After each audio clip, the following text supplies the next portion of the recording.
காட்டியிருப்பாரு. அதுக்கே நம்ம ஹீரோ மூக்குல இருந்து ரத்தம் வந்திருக்கும். ஹீரோவால இந்த பயங்கரமான ஆளாவை எதிர்த்திரிச்சே கூட இருந்திருக்காரு.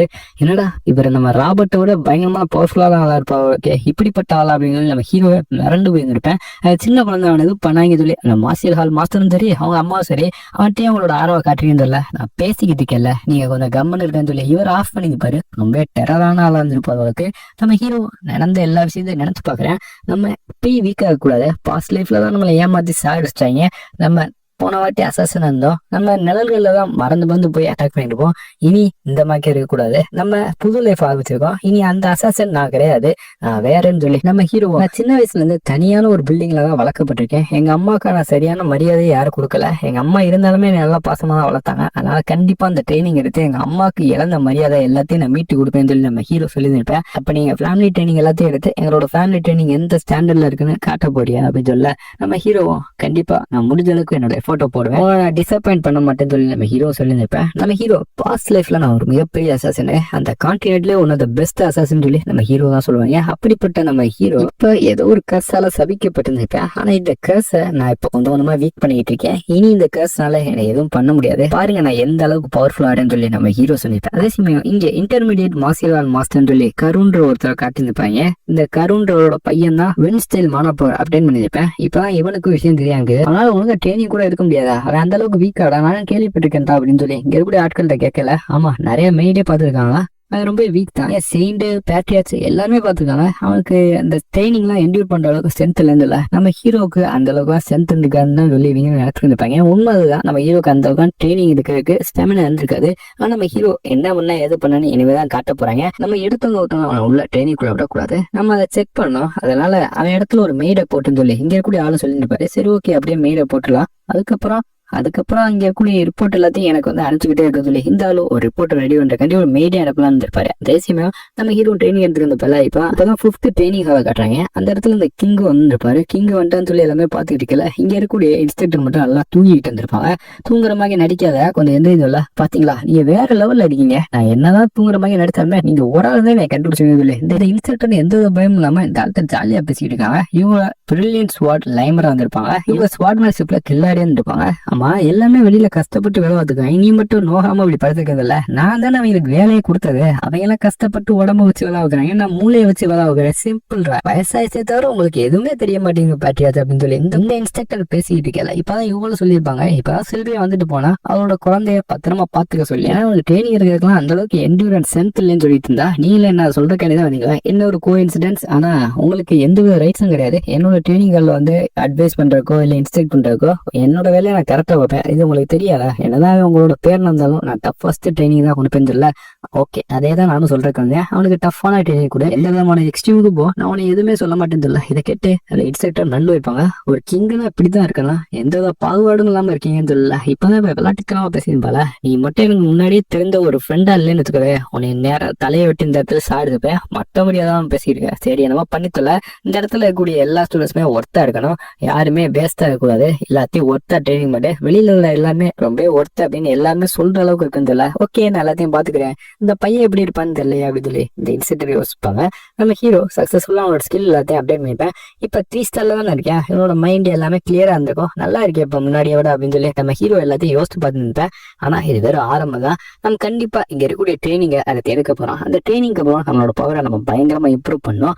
அந்த ட்ரைனிங்க்கு அப்புறம் தான் இங்க எப்பவெல்லாம் என்னை கேவலமா பேசினாங்களோ அவன் எல்லாமே வாயடுக்கிறதுக்கு நான் பயங்கரமா பவர்ஃபுல் ஆகி காட்டேன்னு சொல்லி நம்ம ஹீரோ ரிவெஞ்ச் இருக்கணும். அதை தாண்டி இந்த ஹெவன்லி ஸ்வாட் செயின்ட் ராபர்ட் அவனை நான் வச்சு செய்யும் சொல்லி அவன் ஹீரோ முடிவெடுத்துக்கிட்டு இருக்கல. அவனோட அம்மா அவன்கிட்ட பேசக்காண்டி இருந்திருப்பாங்க. ஆல்ரெடி நீ கஷ்டப்படலாம் பார்த்தேன்ப்பா, உனக்கு என்டூரன்ஸ் அந்த அளவுக்கு இல்லைன்னு நினைச்சேன், ஆனா போக போக நீ கொஞ்சம் இம்ப்ரூவ் பண்ணிட்டு இருக்க.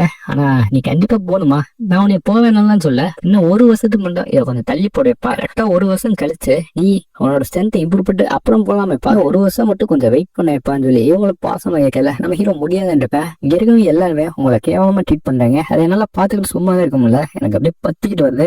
அதனால கண்டிப்பா என்னோட பவரை நான் இம்ப்ரூவ் பண்ணி இந்த இடத்துல நான் தான் பெரிய ஆள்னு காட்டி என்னோட பெஸ்ட்டை கொடுத்து அதுக்கப்புறம் உங்களுக்கு எல்லாம் நான் மரியாதை எல்லாத்தையும் திரும்ப கொண்டாருந்தில்ல. இப்பதான் இவங்க நடந்த கதையை சொல்ல ஆரம்பிக்காங்க. எதுக்காக எல்லாருமே உங்களை கேவலமா பேசுறாங்க, உங்க வந்தாலே ஒரு மாதிரி பாக்குறாங்கன்றத சொல்ல ஆரம்பிக்காங்க. இவங்க ஒரு மிஷின் காண்டி போகல, இவனோட அப்பாவை பார்த்து அப்படியே மயங்கிட்டு இருப்பாங்க, லவ்ல விழுந்திருப்பாங்க. ஆனா அவங்களுக்கு நல்லாவே தெரிஞ்சுக்கும் அப்படியே ஒரு நார்மல் ஆயிட்டு நம்ம ஒரு நோபல், அதனால கண்டிப்பா வாய்ப்புலேருந்து இல்ல. அப்படியே ஒரு கட்டத்துல லவ் டெவலப் ஆகி இவங்களோட மான கோர் சர்க்கியூட் எல்லாத்தையும் உடச்சிட்டு இந்த ஃபேமிலியை விட்டே போயிருப்பாங்க. இதை தாண்டி இவனுக்கு ஒரு ஓல்டர் சிஸ்டர் இருந்திருக்கும். இப்படி இவங்க சந்தோஷமா இருக்கல ஏடான் எக்ஸிக்யூட்டிவ் சேர்ந்தவங்க இவங்க இடத்துக்குள்ள உள்ள போந்துருப்பாங்க. அப்ப இவங்க பிரெக்னெண்டா இருந்திருப்பாங்க. அதை தாண்டி அந்த நார்மல் லைட் இவரோட அப்பா அவர் ரொம்ப கொஞ்சம் பவர் கம்மியா இருந்திருப்பாரு. அவருக்கு அந்த அளவுக்கு எல்லாம் சண்டை வர ஸ்ட்ரென்த் இல்ல. இருந்தாலும் அவரு இந்த பொண்ணுங்களை காப்பாத்துமே சொல்லி சண்டை விட்டுருப்பாரு. அந்த ஆளு கொஞ்சம் பாடி கார்ட்ஸ் எல்லாம் ஹையர் பண்ணி வச்சிருப்பாரு. நல்லா சுவாடித்த தெரிஞ்ச எல்லாத்தையும் அவங்க இந்த பிரச்சனை எல்லாம் முடிஞ்சதுக்கு அப்புறம் லேட்டா வந்திருப்பாங்க, ரொம்ப தூரத்துல வந்திருப்பாங்க. அதனாலதான் லேட்டா வந்திருப்பாங்க. வந்து பாக்கல இந்த அப்பா இறந்துப்பாரு, அந்த பொண்ணு மூத்த பொண்ணு இருப்பால அவளை இறந்துருப்பான். நம்ம ஹீரோவும் இவங்க மட்டும்தான் மிச்சிருந்துருப்பாங்க. இதுக்கப்புறம் தான் அவங்க வேற வழியே இல்லாம திரும்ப இந்த ஃபேமிலிக்குள்ளே வந்து சேர்ந்துருப்பாங்க. இதனாலதான் எல்லாமே அவங்க கேவலமா ட்ரீட் பண்ணிப்பாங்க. ஏன்னா போனவ திரும்பி வந்துட்டால அப்படின்னு சொல்லி எல்லாமே கேவலமா ட்ரீட் பண்ணிப்பாங்க. இவ ஒரு செல்ஃபிஷ்ன்னு சொல்லி கேட்கவங்க சொல்லிப்பாங்க. நம்ம ஹீரோ பாக்குற இவங்க எந்த வித ரெஸ்பான்சிபிலிட்டியும் இல்லாம ஃபர்ஸ்ட் போயிட்டாங்க, போயிட்டு திரும்ப வந்துட்டாங்க. அதுதான் இவங்க பண்ண தப்பு. எவன் என்ன சொன்னா என்ன, இவங்க தான் என்னை நல்லா பாத்துருக்காங்க. எனக்கு இருக்க ஒரே அம்மா இவங்க தான். என்னோட பாஸ்ட் லைஃப்லயும் சரி ப்ரெசென்ட் லைஃப்லயும் சரி என்னை பார்த்துக்கிட்ட ஒரே ஆள் இவங்க தான். அதனால இவங்க செல்ஃபிஸா இருந்தாலும் சரி என்ன வந்தாலும் சரி இவங்க நான் நல்லா பாத்துக்கன்னு சொல்லி நம்ம ஹீரோவா நீங்க அப்படி போகல ஏதாச்சும் ரிக்ரெட் பண்ணீங்களா? ஒரு ஹஸ்பண்ட் கூட, அதாவது என்னோட அப்பா கூட இருக்கல, திரும்ப வீட்டுக்கே போயிடலாம் நடிச்சுனதுல சேச்சா நான் அப்ப ரொம்ப சந்தோஷமா இருந்தேன், இப்ப நான் சந்தோஷமா தான் இருக்கேன்னு சொல்லி இவங்க பேசிக்கிட்டே இருக்கல. அப்படியே கண் கலங்கி அழுது இருப்பாங்க. நம்ம ஹீரோ நைட் நேரம் வந்திருப்பேன், சரி நம்ம ட்ரைனிங் எடுக்கலாமே சொல்லி நம்ம ஃபயரிங் எபிலிட்டி எப்படி எந்த லெவல்ல இருக்குன்னு சொல்லி செக் பண்ணி பார்த்தா இந்த இடத்துல நம்ம ஹீரோக்கு ஒரு ஷாக்கு. திடீர்னு ஒரு வாய்ஸ் கேட்டு இருக்கும். நம்ம ஹீரோக்கு ஒண்ணு புரியல, என்னடா திடீர்னு வாய்ஸ் கேட்குது, ஏதாச்சும் புது ஸ்கில் ஏதாச்சும் பார்க்கல. இவ்வளவு நாள் கழிச்சு உன்னோட குரல் எனக்கு கடைசியா கேட்டுச்சு, நீ பேசுனது எனக்கு கேட்டுச்சு, நானும் நீ பேசுனதை கேட்டு இந்த இடத்துக்கு வந்துட்டேன், நான் உன்னை ரீச் பண்ணிட்டேன்னு சொல்லி இவன் கடைசியில அசாசின் வைக்கல செத்துன்னு போல. அப்போ ஒரு ரேஜ் ஆக்டிவேட்னு வந்திருக்கும். அதுக்கப்புறம் டார்கெட் ரிசல்ட் செத்துருச்சு, அதனால எரர்னு வந்திருக்கும். அப்படி அப்ப கேட்ட ஒரு விஷயத்தை கேட்டு இங்க செகண்ட் நிலைமை சேர்ந்த ஒரு டீமன் லார்டு, அதுவே நம்ம ஹீரோவை பாக்குறதுக்காண்டி வந்திருக்கோம். நம்ம ஹீரோவோ இதை பார்த்து மறந்துருப்பேன். Trade unlock range has been கிரியேட்னு வந்திருக்கும். இதை பார்த்து நம்ம ஹீரோ ஷாக்கா இருந்திருப்பேன்.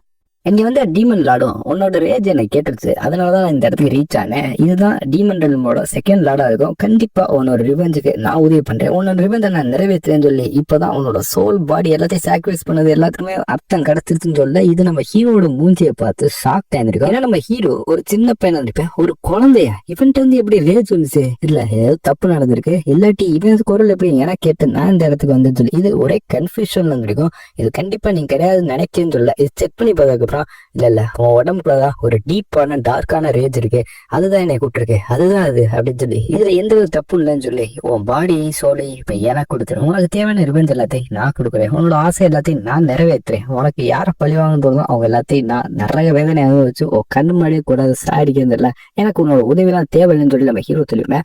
உதவி கேட்டதே லாஸ்ட் லைஃப்ல அசாசனா கேட்டுருந்தேன், யாராச்சும் கடவுளோ டீமனோ உதவி பண்ணுறது சொல்லி. ஆனா இப்ப எதிர்த்தாப்புல உதவி வந்துமே அந்த ஹீரோ ஏன் வேணாம்னு சொல்லிப்பேன். இந்த ரிவெஞ்ச் எல்லாத்தையும் நான் பாத்துக்கிறேன், எனக்கு மத்தாளோட உதவி எதுவுமே தேவையில்ல, நான் ஏன் கையால நான் கொள்றேன் அப்படின்னு சொல்லி நம்ம ஹீரோ சொல்லியிருப்பேன். இதை கேட்ட அந்த டீமன் லாடும் நான் ஒன்னும் இங்க நெகோசியேட் பண்ற கண்டிப்பா நான் டிசிஷன் எடுத்து முடிவு பண்ணி இந்த இடத்துக்கு வந்திருக்கேன், அதனால நான் சொல்றதை கேட்டு ஒழுங்கா உன்னோட பாடியை என்கிட்ட கொடுத்துரு, இன்னில இருந்து உன் பாடி எனக்குன்னு சொல்லி இந்த இடத்தை அதுவும் ஃப்ரீஸ் பண்ணிருக்கோம். அதனால நம்ம ஹீரோக்கு இந்த கேஸ் அதுக்கு இதுதான் காரணமா என்ன நம்ம ஹீரோக்கு டவுட் வந்திருக்கும். இந்த இடமே அப்படியே ஃப்ரீஸ் ஆன மாதிரி இருக்கும், இது டீமன் லால்ல, அதனாலதான் அந்த இடத்த அப்படியே ஃப்ரீஸ் பண்ணிக்கும். இதுக்கு ஐஸ் பவர் தான் இருக்கும், இது இந்த இடத்த கம்ப்ளீட்டா ஃப்ரீஸ் பண்ணி இதெல்லாம் உன்னால தாங்க முடியாது, என்னோட ரேஜை தாங்கறதுக்கு ஒருத்தர் பிறந்துதான் வரணும், நான் ஒரு டீமன் லாட, உன்னால இதெல்லாம் தாங்க முடியாது, ஒழுங்கு முடியாதா உன்னோட பாடி என்கிட்ட கொடுத்துனா உனக்கு எந்த வழியிலுமே இருக்காது, எல்லாமே சரியாயிருந்துல்ல. நம்ம ஹீரோ அப்படியே கொடுக்காம அசையாம செல்லமாக இருந்தேன். அந்த இடத்துல இருந்து எல்லாமே உடந்து புறமாக இருந்தோம். நம்ம ஹீரோட ஹார்ட் அப்படியே டிக்கிறமாக இருந்தோம். நம்ம ஹீரோட்ட அதுவோ இவளோட எல்லாம் தாக்கு பிடிச்சது பெருசு, ஆனா உன்னால இதுக்கு மேல தாக்க முடியாது, ஒழுங்கு முறையதா என்கிட்ட கொடுத்துருந்துல்ல. நம்ம ஹீரோ இது ஐஸ் ஆட்டிபியூட் தானே, ஆனா நம்மளோட ஃபயர் ஆட்டிபியூட் என்னாச்சு,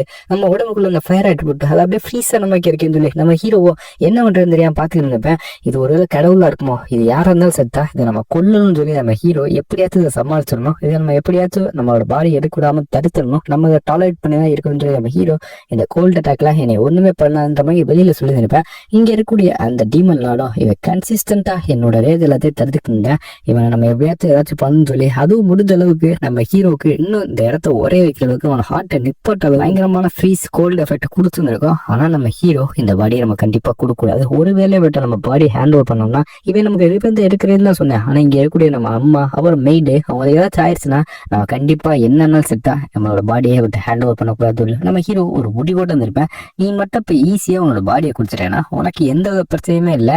உன்னோட ரேஜை நான் அசெப்ட் பண்ணிட்டு உனக்கு நான் எந்த வித தடங்கள் இல்லாம உன்னோட டிசைர் எல்லாத்தையும் நான் நிறைவேற்றி கொடுப்பேன். நான் சொல்றதை கேட்பியா மாட்டியா? உனக்கு நான் டேமேஜை கம்மி பண்ணணும். உன்னோட பாடி எடுத்து எனக்கு கிடைக்க போகுதுதான் நான் இந்த அளவுக்கு கம்மியான எஃபெக்ட்ல உன்னை கஷ்டப்படுத்திட்டு இருக்கேன். அதனால நான் சொல்றதை கேளுந்ததில்ல. நம்ம ஹீரோ கேட்கிற மாதிரி இருக்க மாட்டேன். எப்படியாச்சும் என்ஜாய் பண்ணணும் தான் இருப்பேன். அப்ப எனக்கு வேற வழி இல்லை. இந்த பாடி எனக்கு என்னதான் கிடைக்கணும்னு நினைச்சாலுமே நீ கொடுக்க மாட்டேன்ற, உன்னை நான் மொத்தமா முழுங்கிடுறேன்னு சொல்லி அதுவும் நம்ம ஹீரோவை இந்த இடத்துல பீஸா ஆக போறேன்னு சொல்லி இருக்கோம். நம்ம ஹீரோ இப்படியே போனா கண்டிப்பா இந்த இடத்துல நம்ம இறந்து போயிடும். நம்ம பாடி சுத்தமா டாய்லெட் பண்ண மாட்டேங்குதுன்னு சொல்லி நம்ம ஹீரோ பார்த்து யோசிச்சு பாக்குறேன். அந்த ஃபயர் பவர் அதுதான் இப்ப இருக்க நமக்கு ஒரே வழி சொல்லி அந்த ஃபயர் பவரை எப்படியாச்சும் நம்ம யூஸ் பண்ணோம். எப்படியாச்சும் இந்த ஐஸை தாண்டி அந்த ஃபயர் பவர் யூஸ் பண்ணது சொல்லி நம்ம ஹீரோ எப்படியோ அந்த ரிங் ஆஃப் ஃபயர் அவன் கிடைச்சிருக்கல அந்த டெக்னிக்கை யூஸ் பண்ணியிருந்தப்ப அந்த ஃபயர் பவரை பார்த்ததுக்கப்புறம் இருக்கக்கூடிய டீமன் லாடு இவன் சர்வே இருக்காண்டி இந்த ஆப்ஷனை சூஸ் பண்ணான்னு சொல்லி அதுக்கு ஒரு செகண்ட் ஷாக்கா இருந்திருக்கும்.